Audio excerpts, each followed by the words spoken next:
ৰাজ্যৰ অন্যতম চাৰিচকীয়া বাহন বিক্ৰেতা প্ৰতিষ্ঠান RD মটৰ্ছ যোৰহাটে ৰাজ্যৰ কণ কণ ছাত্ৰ-ছাত্ৰীসকলৰ কায়িক মানসিক তথা শাৰীৰিক উৎকৰ্ষ সাধনৰ অৰ্থে বিভিন্ন কাৰ্যসূচী হাতত লৈছে। RD মটৰ্ছ যোৰহাটে মৰিয়নিৰ ৭৬ নং বছাগাঁও প্ৰাথমিক বিদ্যালয়ত এখন শিশু উদ্যান মুকলি কৰে।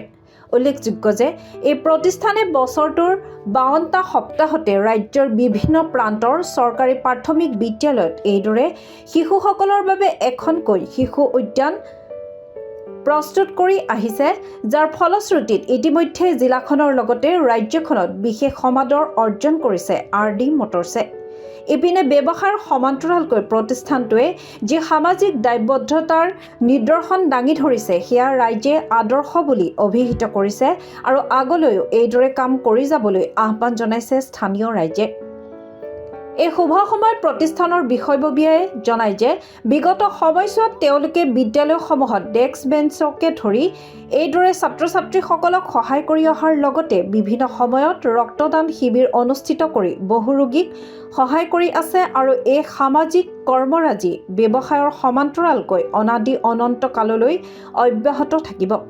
আজিৰ এই শিশু উদ্যান মুকলি অনুষ্ঠানত RD মটৰ্ছৰ কৰ্মচাৰীসকলৰ লগতে স্থানীয় গণ্যমান্য ব্যক্তি, বিদ্যালয়ৰ শিক্ষক-শিক্ষয়িত্ৰী, ছাত্ৰ-ছাত্ৰী, অভিভাৱকসকল উপস্থিত থাকে। আমাৰ আজি মৰিয়নি নাগাজাংকা বছাগাঁও প্ৰাথমিক বিদ্যালয়ত আমাৰ এখন আজি শিশু উদ্যান আমি আজি অপেনিং কৰিছোঁ। তো আমাৰ ইয়াতে শিশুসকলৰ কাৰণে আমি 52 সপ্তাহত 52খন স্কুলত আমি এটা প্ৰজেক্ট লৈ আমি কাম কৰোঁ। সেইটো 2টা ফাইনেন্সিয়েল ইয়েৰ অলৰেডি আমি কমপ্লিট কৰিলোঁ আৰু এতিয়া আমাৰ এইটো 26-27ৰ ফাইনেন্সিয়েল ইয়েৰত আমি আৰম্ভ কৰিছোঁ। আৰু আমাৰ RD মটৰ্ছে আমাৰ গাড়ী বিক্ৰীৰ লগতে অকল ব্যৱসায়িক মুনাফাই নহয়, আমি লগতে আমি শিশুসকলৰ যি শিশু উদ্যান আমি তাতো কাম কৰোঁ। লগতে আমি স্কুলবিলাকত কিছুমানত আমাৰ পানীৰ সুবিধাও আমি কৰি দিওঁ আৰু আমাৰ কিছুমান স্কুলত ডেস্ক বেঞ্চৰো সুবিধা কৰি দিওঁ।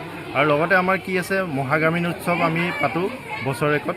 তো তেনেকুৱাত আমাৰ শিশুসকলৰ যি ক্ৰিয়েটিভ মাইণ্ডটো আমি অলপ তেওঁলোকৰ প্ৰতিভা বিকাশৰ কাৰণে আমি কাম কৰোঁ। তাত আমাৰ চিত্ৰাংকন প্ৰতিযোগিতা হওক বা নাচ গান হওক বা কিবা আপোনাৰ নাম, কবিতা আবৃত্তি এইবিলাকতো আমি তেওঁলোকৰ প্ৰতিভা বিকাশৰ কাৰণে আমি পাতি থাকোঁ। তো তেনেকৈ আমি বহুতখিনি কাৰ্যসূচী আগলৈও আমি কৰি যাম বুলি আমাৰ বিশ্বাস, আৰু আমি আৰু কি কাৰ্যসূচী আমি আগলৈ ল'ব পাৰোঁ তাৰ কাৰণে আমি কাম কৰি আছোঁ।